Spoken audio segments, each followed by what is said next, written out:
أعوذ بالله من الشيطان الرجيم. I seek refuge with Allah from Satan the outcast.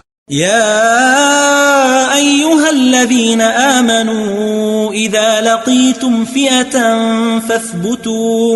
فاثبتوا واذكروا الله كثيرا لعلكم تفلحون. O you who believe, when you meet a force, stand firm, and remember Allah much, so that you may prevail. وأطيعوا الله ورسوله ولا تنازعوا فتفشلوا وتذهب ريحكم واصبروا إن الله مع الصابرين. And obey Allah and His Messenger, and do not dispute, lest you falter and lose your courage. And be steadfast. Allah is with the steadfast.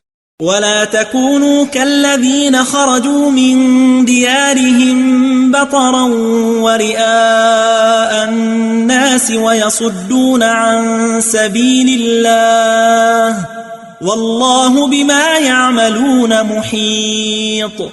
And do not be like those who left their homes boastfully, showing off before the people, and barring others from the path of Allah. Allah comprehends what they do.